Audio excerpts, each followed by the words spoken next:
Okay, guys, welcome to another episode of the Gen W podcast. I'm with my co-host here, our beautiful Korean babe, Grace over here. So, guys, today Grace has a very cool topic she wants to share. Take it over, Grace. Welcome to the Gen W podcast. With your hosts, Hugh and Grace turning migrant clique into generational gold. Because we're not just another generation, we're Gen W. Hey guys, so today I was inspired by a lot of first-home buyer inquiries that we've been getting through that Home Loan Dude. So a lot of these first-home buyers, I'm seeing more and more buying as a couple and more first-home buyers getting a lot of help from family, whether they, use their father's income, whether it's a guarantor loan, whatever the case is, they're getting a lot of help from family. And I just found it was interesting because, back when I was 22 buying my first property, it's... 22? Yeah. Damn. Almost 22. I bought my first property when I was 20 old. You beat me to it. Well, your portfolio is much larger than mine. Yeah, but I'm your mentor. You're my mentee. You started earlier than me. Yeah, well, Yeah. it is what it is. And no, I did everything myself, guys. No family help. By the way, guys, if you're watching this podcast, there's a video that is dropping, which we do vlogs, hike. In the video, there's evidence that Grace owned a farm in New South Wales. And she had peacocks and, all these zoo animals. And she's claiming to be Anyway, just burn her shame. Be like with you. Anyway, guys, I worked myself.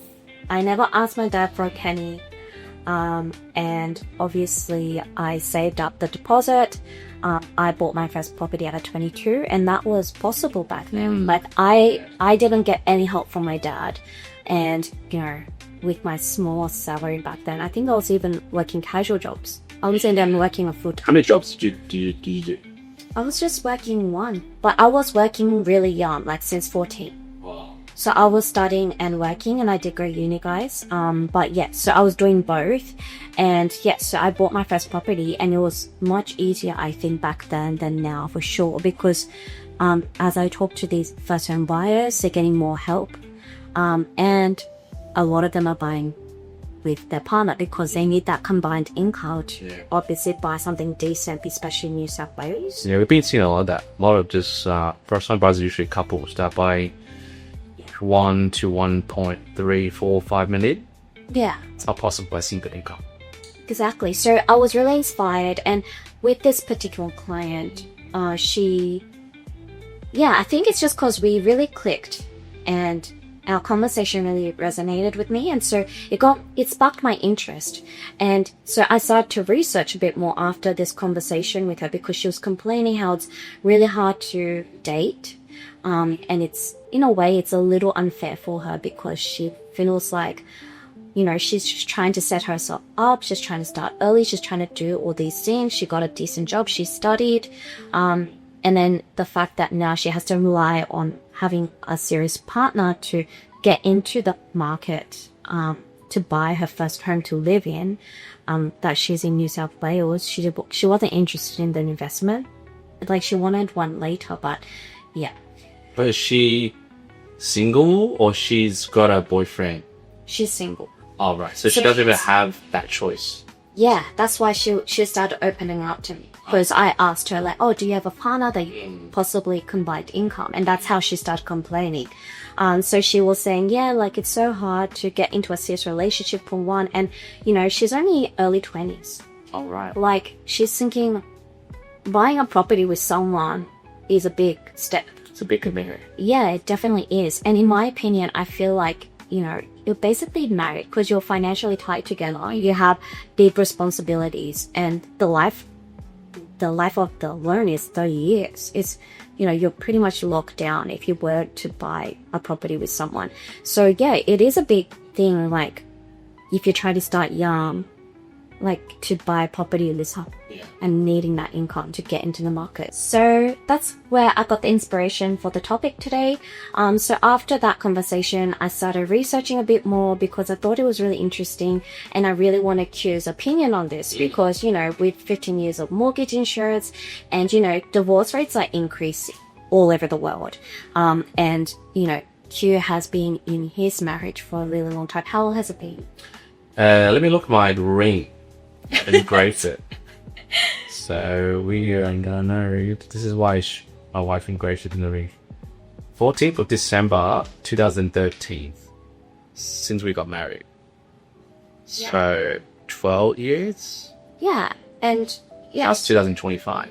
So I would say that's pretty successful, right? And we dated for 3 years before we got married. So we've known each other for 15 years. Yeah. Yeah, so I would say it's pretty successful, would you say? Yeah, we have our ups and downs, and she works in this business, so it makes it harder as well. She's the back end. She's not the co-host, content creator like Grace. She likes to be on the back end. She's not as creative as Grace, but she manages everything. You know, the payroll, the HR, the bills. You know, everything, including spreadsheets and all the boring stuff that I don't want to touch. She does it, and then also being my wife, we have 2 kids. And looking after the household and dealing with me because I'm very unorganized. That's why I'm super creative.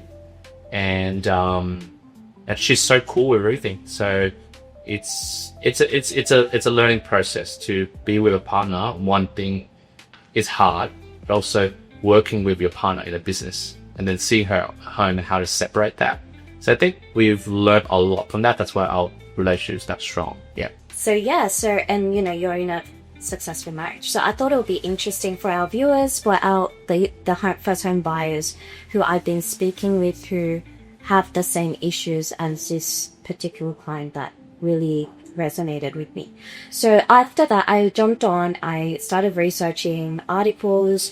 I was jumping on TikTok, YouTube, and I don't know if it's my algorithm, but I feel like there's just so much negativity about relationships online these days. Like, you know. Wait, can I just say anything about your algorithm? Because me and Grace are very close, and I check out her TikToks because we film TikToks together. And when I look at her FYP, it's always about like men are not great or let's dump this man. Yeah. Woman power, boss, girl power. That's all on her feed. I don't know whether you actively search for that. No, I was researching this. Maybe she was just researching that. Because I was researching, is it really that hard Right. to date, right? Because she was complaining to me. Yeah, there's a lot of feminist energy on your feed. And that's the other thing, right? So when I was researching, it's all about like feminists like saying, oh yeah, we don't need men. Or it's actually men reacting to feminists saying feminists ruin romantic relationships. And then, you know, it brings up the whole topics about passport bros, red pill men, and then there's so many people complaining about bad Hinge dates, and I find that it's always the women complaining. Like, I don't really see any men talking about their dates on Hinge. Yeah, I guess these guys are just different. Like, I think guys are like just happy just to get laid. Like, that's it. That's very superficial. Yeah. I guess, like, why would they complain? Yeah. Whilst women, it's like you need to fall in love to go to that process. I don't know. We'll dive a bit deeper into this later. Yeah, so I thought these were a lot of interesting topics, but, you know, because me and Q are known to go on tangents, and our first podcast that we filmed together, it went for 1 hour. So we're trying to shorten this whole process. So to do that, I did write down some frequent questions asked by our clients who are first home buyers. Mostly came from the conversations that I had with that one client, that single that I spoke with, connected with, was, you know, we did kind of dive deeper into that conversation. So a lot of the questions are from our existing clients, and particularly that client that inspired me for this topic. So I prepared a little goodie bowl. So yeah, so it's just like shredded paper. I'm gonna mix it. So what are we doing? you're gonna pick up random papers From this paper salad dressing thing. Yeah, Okay. yeah. So you're gonna pick up the question. Yeah. You're gonna read it out loud so that our viewers can know what you're answering. And am I doing charades to avoid like 100? Let us know if you want to play charades with Broker Q. We'll put that in the podcast. That's super pretty hard. So basically you'll read the question so that they know what you're answering and you give your opinion and I'll give my opinion too. Yeah. Alright, cool. Yeah, let's do that. So here you go. Let's do this.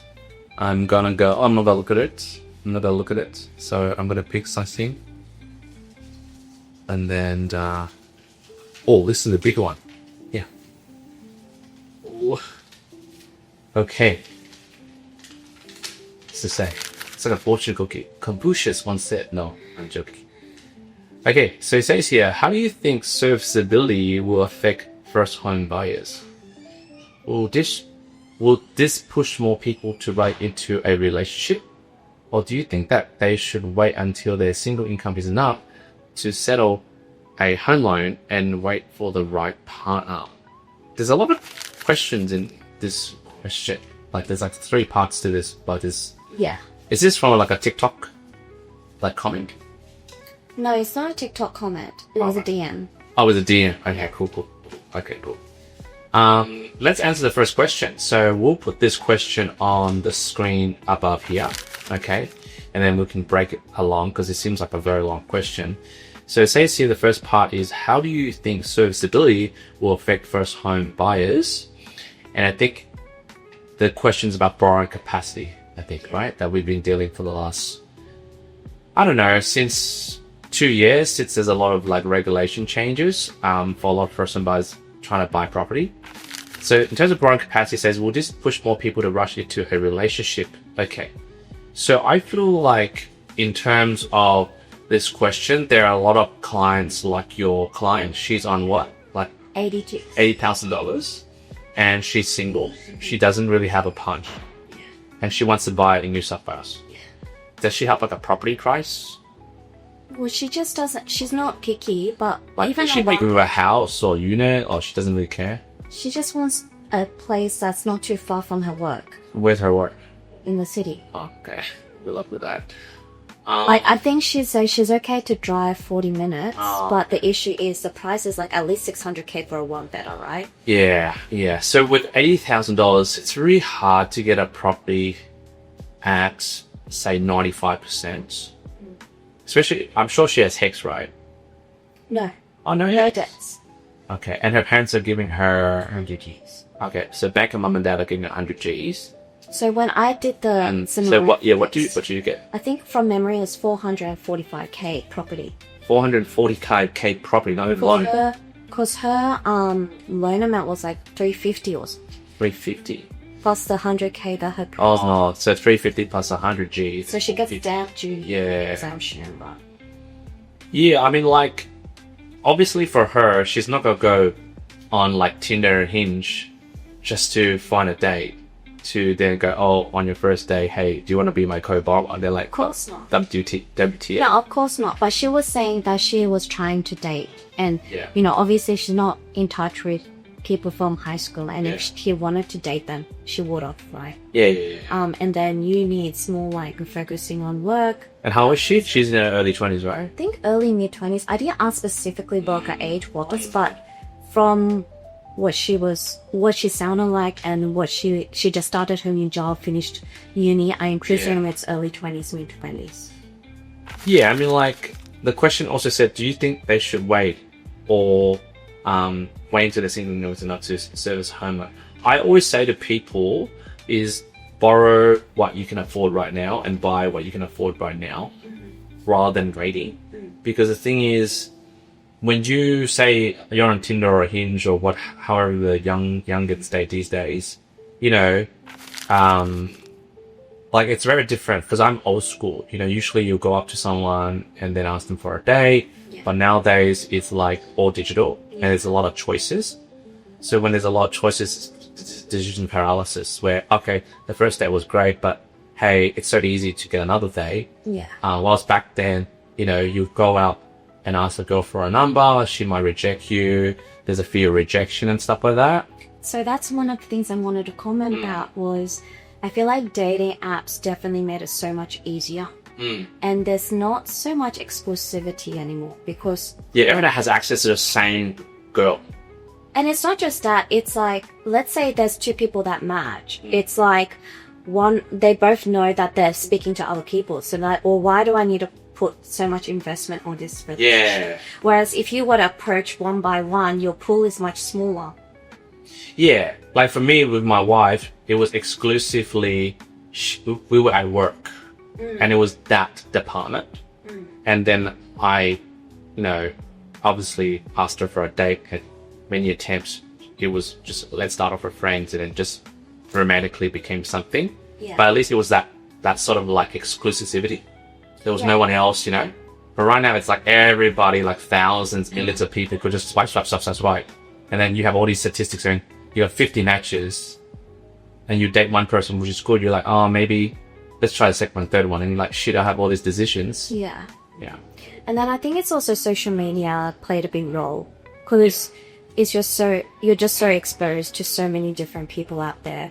And then also it's so easy to slide in the DMs.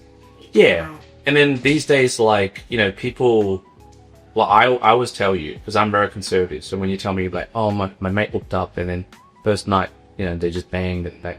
I feel like that is like the norm these days.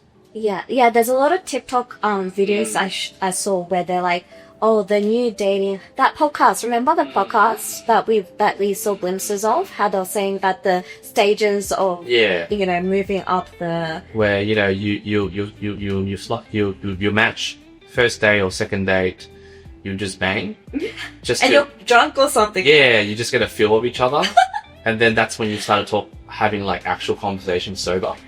That's like the last step. Yeah. And they're like, oh, it's too intimate. And it becomes too intimate, but you gave the dude a blowjob on your first date kind of thing. Yeah. Or you went down on the girl kind of thing. And I can't believe it's like that. Is that really how it is now? I don't know. I'm out of the game for like 15, 17 years. Yeah. Alright. So I don't know about you, Grace. You're still single.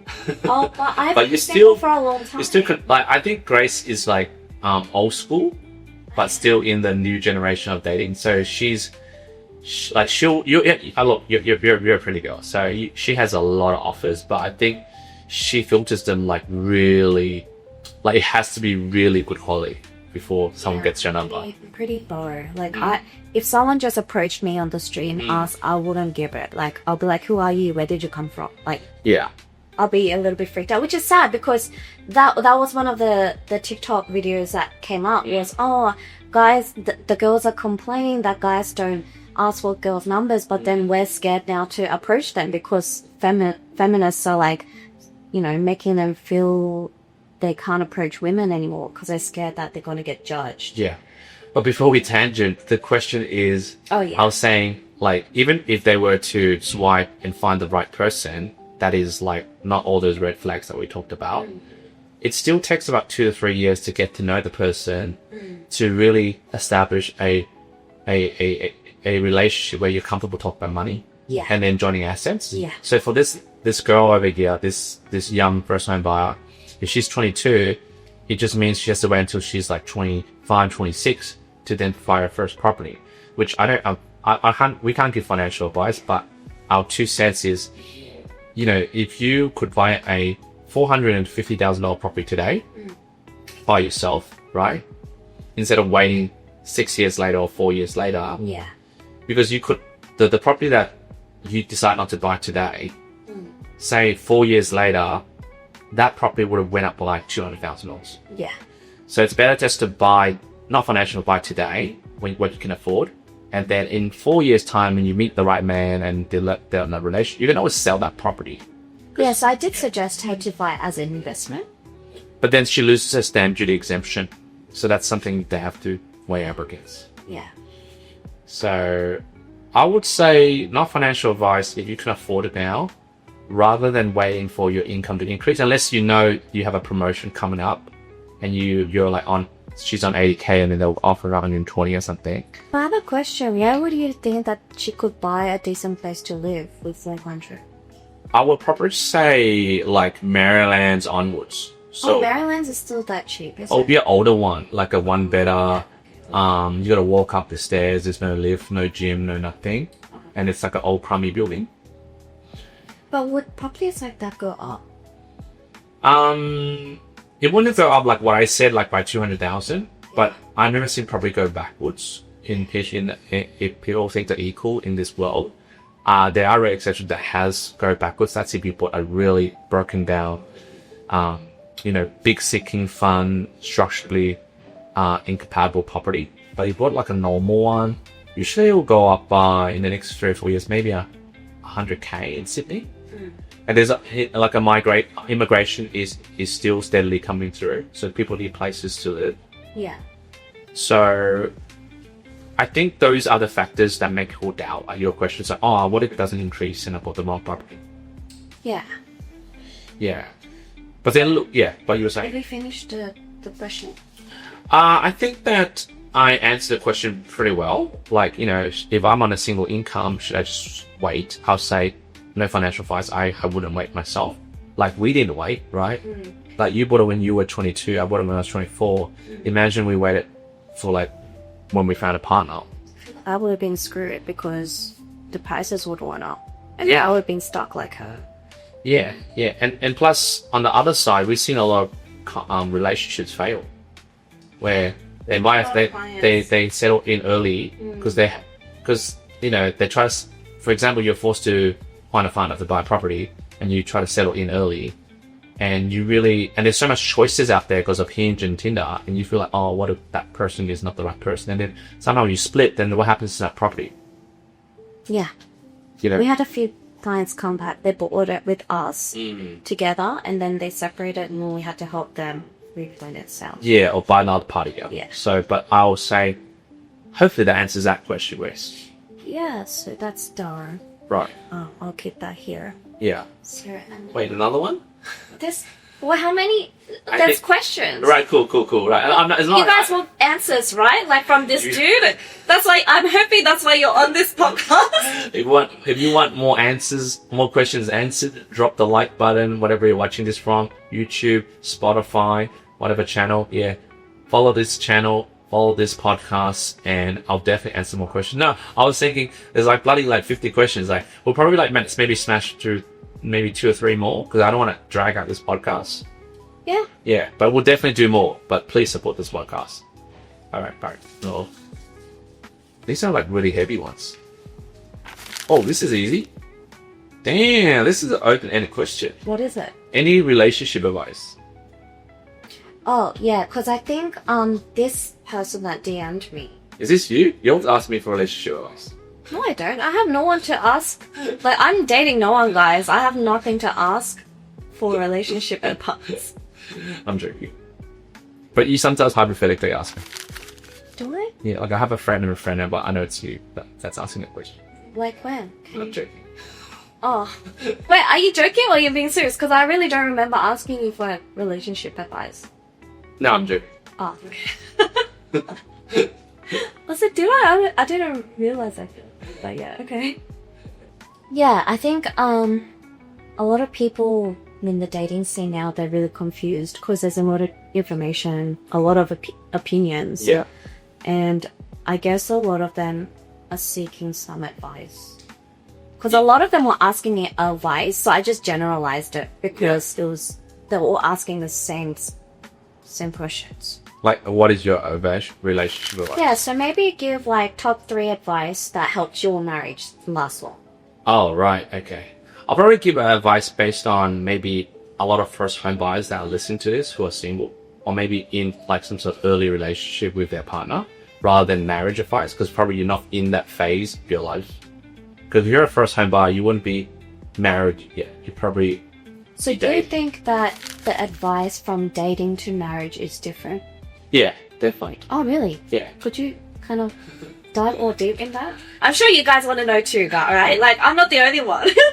So when you're dating, I think the advice for you, for both of you, it's very different to when you're actually married. Okay, how about you do three when you're dating and 3 when you're married? Okay. Because I'm sure some of our viewers are married.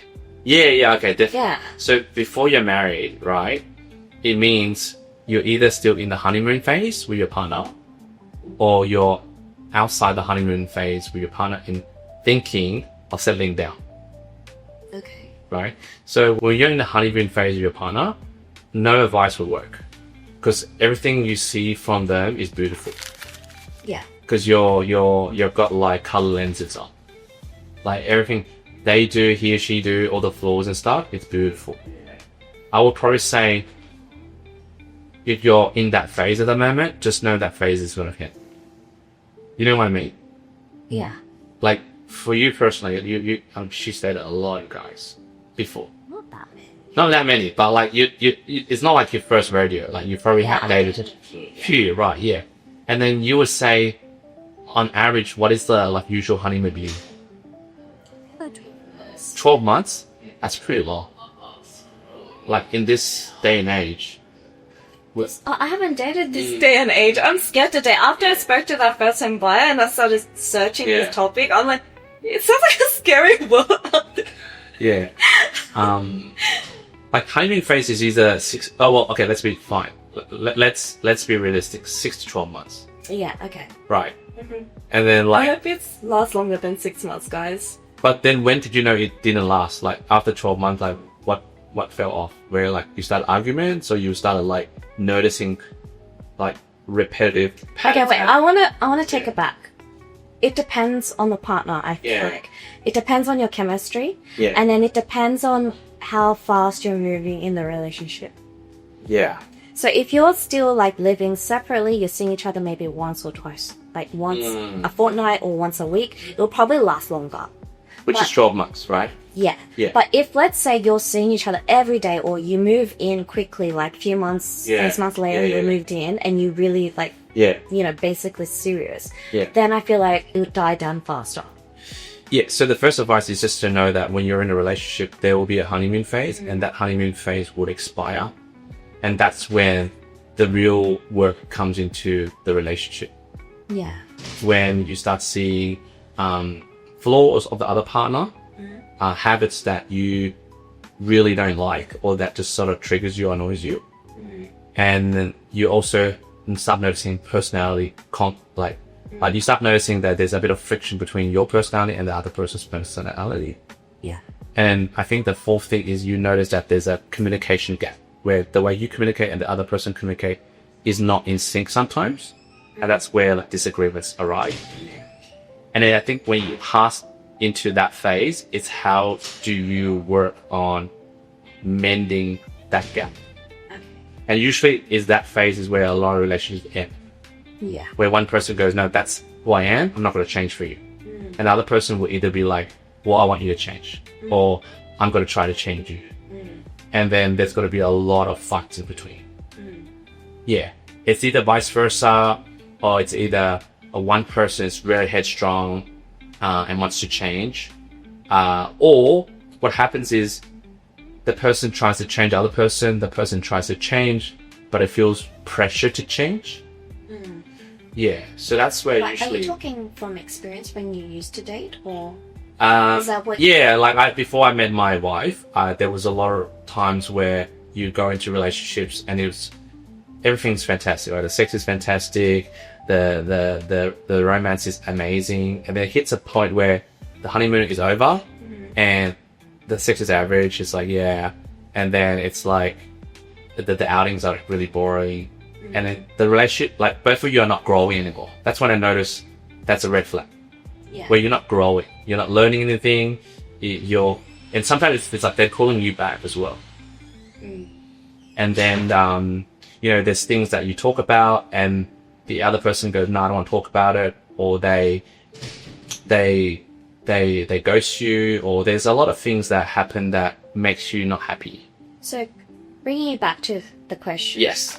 You were meant to give 3 advice for dating and marriage. So could you just give those 3? So the 3 advice for the dating people is, number 1, recognize when will your honeymoon phase expire. And if you don't know, just know it's around the corner.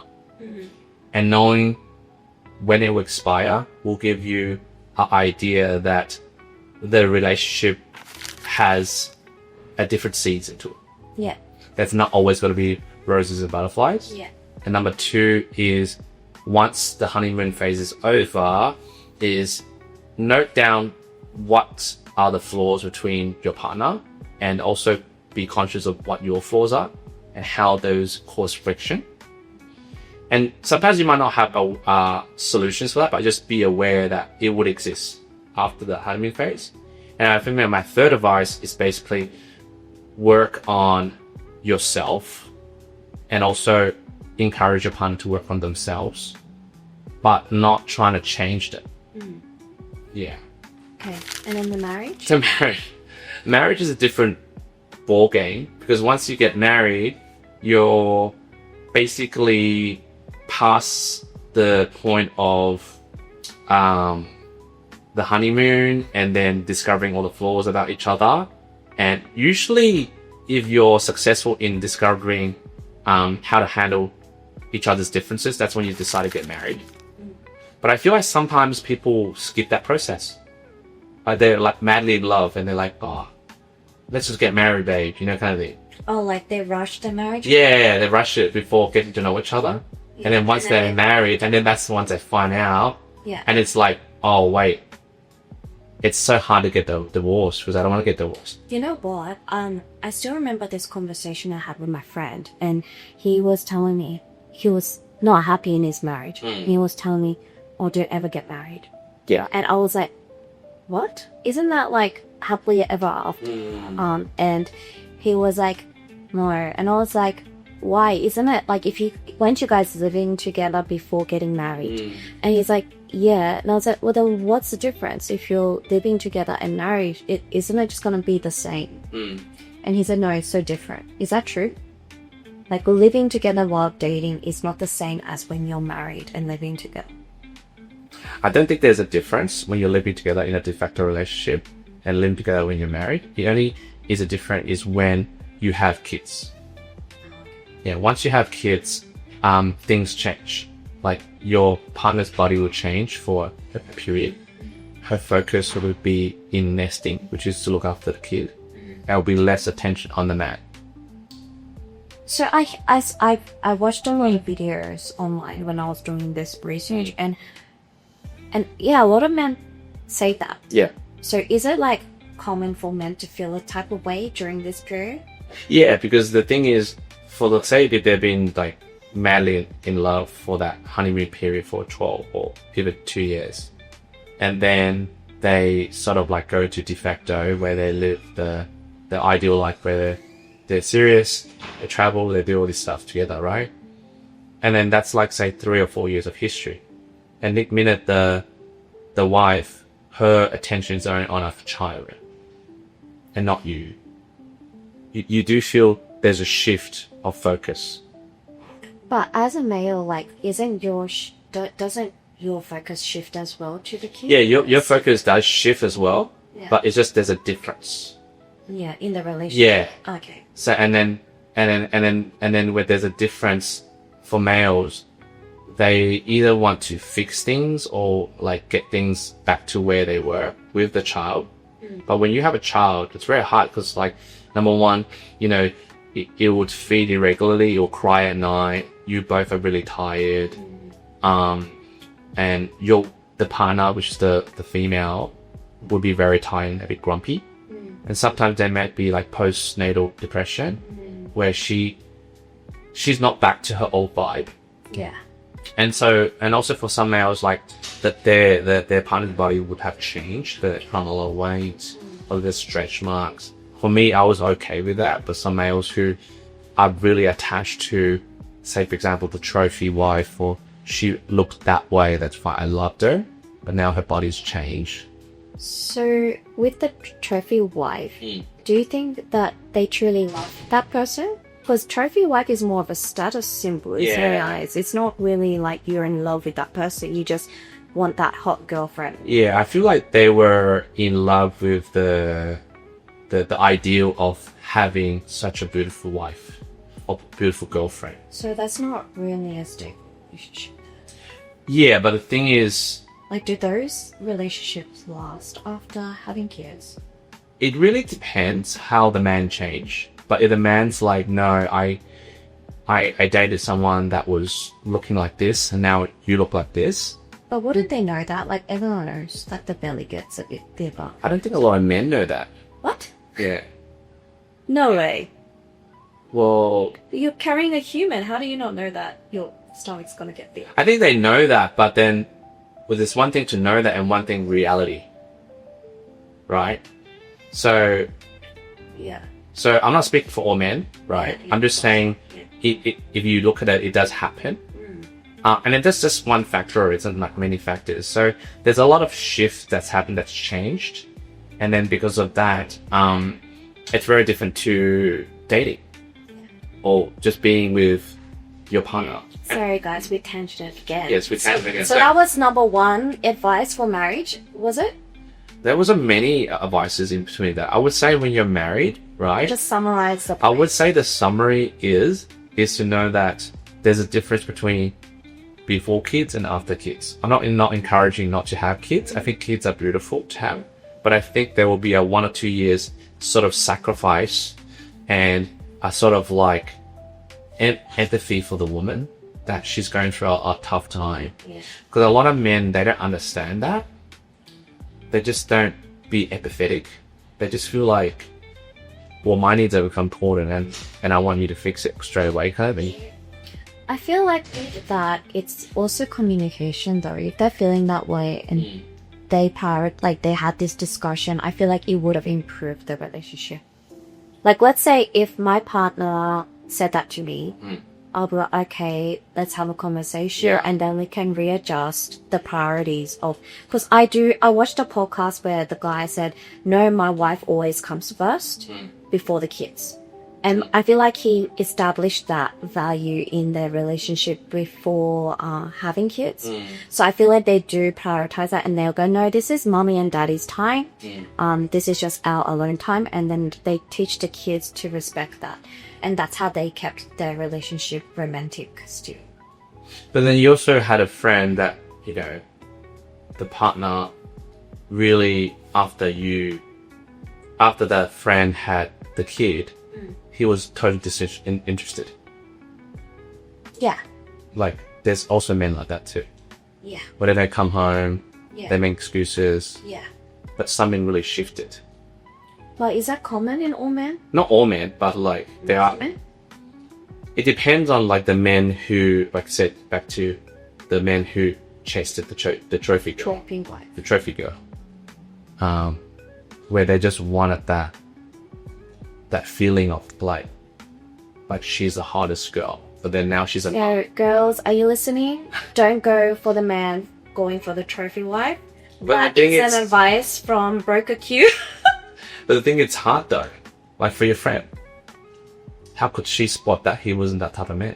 Because obviously, when a guy's chasing a trophy wife, like even for girls who dress nice, like Gracie's like very good-looking girl, right? You wouldn't say I'm a trophy girl, right? You just dress the way you dress. Yeah. But then, I don't think any girl is intentionally Yeah. a trophy. yeah. But the thing is, and the guy who's trying to date you, he wouldn't say, "Hey, you're a trophy wife. I'm gonna go after you," right? They obviously treat you, wine and dine you, tell you that they love you for whatever. But it's only like, how do you even know that he's got that mentality? Oh wow. Oh my god, this is like triggering the case of Fadan. If you guys are a big Fadan fan, Yeah. I've been talking about Yeah. her legal case. Yeah. And it was something similar to this. So anyway, back to the questions. Are we doing one more? Yeah, we'll just do one more, but hopefully that is my relationship advice, which in one sense is very complicated. I'm not a relationship expert. I'm a mortgage broker. We're mortgage brokers. Yeah. But I would say that my final biggest advice is, before you jump into a mortgage with someone, is sort out your relationship and make sure it's stable. Yeah, because I think making a commitment as buying a property together is basically you guys are getting married. Yeah, and it can't be emotional. Like, you can't just be like, oh yeah, let's get married, we'll get a property together, da da da da, life will be amazing, like the Disney movie. That's very emotional. Yeah. Yeah, I would say, well, I know we'll go to another question. I would say, in order for you guys to buy a property together, you need to go into at least, for me personally, 3 big fights. Like, it could be a fight about something, and then you have to be able to resolve that fight. 3 big fights. Yeah, it has to be like 3 big, massive fights. If every fight you do, like, you can't even get over one fight. For example, you have a fight, and then you either just don't talk about it and just brush under the carpet kind of thing. That's not resolving it. That's just ignoring it. Like, oh yeah, we'll fight. Oh, don't worry about it. I'll take you on holiday. And you just don't talk about it. Or oh, don't talk about it today. That's not overcoming that fight. It's like really fighting about it and coming back and go, I heard you. This is my view. This is our view. And then trying to find a way to resolve it. And then doing a second time more of a different topic. And a third time. And I think that's when you know you're ready to be able to buy a property now. I don't entirely agree. I think 3 fights is too little. Oh wow, okay. So you need more. For me, I have to be with that person for a few years. It's not just 3 fights and then that's it. Yeah, like I'm not saying like small fights over like small things, like it has to be huge, like to the point where the relationship's about to break kind of thing. I think for me, it's about having that serious conversation about finances and actually managing finances together. Yeah. Because it is about finance. And, I think it's important that you guys establish your values, how you spend your money, how you budget. And if you guys are comfortable doing that and you have experience doing that and you have that trust where no one's going to take advantage of each other's monies, I think that's a good place to start as well. Anyway, so last question. Last question for this podcast. So yeah, there's heaps of questions here. So if you guys still want to find out what other goodies are in this bowl for Q to answer, or if you guys have a different question and just pop it in the comments below, we're happy to do another podcast on it. So eat both. Okay, so one more question. And remember guys, before I read the next question, subscribe and follow this podcast, the Gen W podcast. You might be wondering, what is Gen W? Gen W stands for generational wealth, right? We have a lot of Gen Zs, Gen Alphas, Gen X, Gen Y. I want you guys who are watching this podcast to be Gen Ws. Yeah. Pretty good spin, right? I thought about that. Yeah. I approved it. Yeah, she approved it. There was a couple options. there was some crazy ones. Okay, what do you think about dating apps? Who asks this in the DMs? Okay. What I think about dating apps? No, so this I kind of changed it. So the DMs was like people complaining about dating apps. Yeah. And I was like, okay, we'll just do the dating apps in general. Yeah, I have a confession here. I never used a dating app. I'm really dinosaur. It came after you got married, isn't it? No, it was still there. There was like Cupid or something. eHarmony shit. But you see the ads, it's got old people shit. Like, oh, how does that mean? Yeah, you would think it's for old people. It's for old people shit. But it's really trendy these days. Yeah, but now there's Hinge, Tinder, Grindr, all these like Coffee and Bagel or whatever bagel crap coming out. Like, I've never used it, but I feel like. But have you watched any videos? Have you come across those, or is it just in my algorithm because I'm researching? I don't know. Like, I think dating apps. Like, for me personally, I feel like dating apps is a good way to put yourself out there. I feel like not to boost my ego. I was telling you before, right? Like, if I was single with the skills I had today, I think I'll be a beast in the dating app. Like you were saying, like I'll be a player. Yeah, he's got really good communicative skills. Like, I've got the charisma. I don't really have. I've got the average age. Like you can see from his TikToks. I mean, why is he so popular? It's because he must have some charisma. Right? Yeah, I've got a bit of charisma. I reckon I do. And he's got a great sense of humor, and girls love funny guys. Yeah, so, I love funny guys. Yeah, so I believe like you want to see him. I think Grace will have a crush on me. She's like, well, whatever. You're my brother, no? Yeah, we're so close. I'm just saying, like different contexts into parallel universe. But I'm saying, I would say, like if you're the right, like, I don't know, like dating apps for a guy who has the charisma, and like the confidence, and also have a bit of like dating experience like me, right? And I went onto the platform, I think I would dominate the app. And I feel like what happens is, if for the male population in like that vicinity, I would say that 2 to 3% of the males will get most of the pussy. Whilst those other guys that are not confident to go on the app, or they go on a date and they can't really do the communication because they're so used to, but this generation these days is playing video games. There's like, they're in their room, they're in their mum's like basement just playing video games, and like there's no like way they know how to express their ideas to a woman. Even if they may be a really great guys, I think they don't stand a chance. So I have a couple of opinions about dating apps. That's my opinion about dating apps. Like, it depends. Like, it comes back to you as a male or female. You need to work on yourself. That's what I'm trying to say. So my opinion on dating apps, I have a lot of opinions, but I want to try and narrow this down to maybe 2 or 3. So first off is what we talked about, like the exposure and how it became more casual and not like exclusivity. So there's nothing special about going on dates and having that one-on-one chat with that person that you're supposed to be interested in. The other thing is, I feel like dating apps ruined the traditional way of dating. I personally, being a millennial, I miss traditional dating. Like, I haven't been dating, but you know, I would prefer a guy that I meet face to face than someone online. So I think that. And then the third thing is, so I have a quick question before I name the third one. Yeah. What is your opinion about girls paying? Because that was another big thing that came up when I was researching this topic, is a lot of guys want the girls to pay half. And then a lot of girls want the men to pay, and then it's like a whole big divide on the internet. I don't know, like, I'm very old school. Same. Like, even for Grace, like, I'm not in a romantic, I'm like very platonic. I share her like with my soul sister, right? But even for anything, even with friends and stuff, I'll just pay. Because I feel like when I pay, it's like my gesture to you that I love you, I care for you, I respect you, and it's not transaction. So I feel like a lot of men now are saying like, oh, she's a gold digger, or oh, like, why do I always have to pay? Like, that's... Yeah, I don't have that. I feel like it's a joy to pay.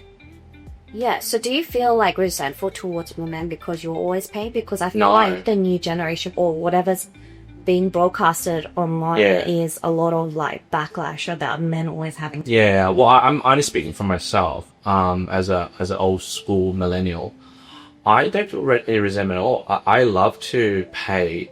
Like, for when I'm with a guy friend, I often to offer to pay whatever I play. Do you think it's an Asian thing? Maybe it's an Asian thing. I don't know. But even if my friend wants to pay, like, I'll let them pay. But for females, I'm a bit more biased. Like, I'll pay.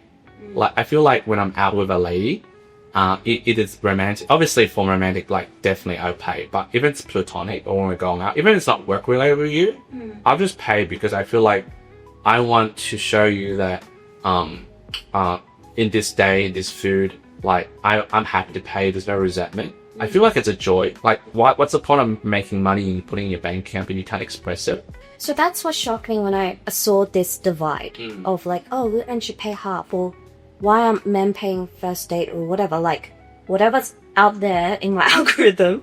I was shocked because, you know, I haven't been dating in a long time, right? And then things have shifted though. Like, guys are like more transactional these days. Yeah, it's... Maybe the cost of living as well. So that's the other thing I wanted to... Because, you know, obviously, like, we're running a successful brokerage.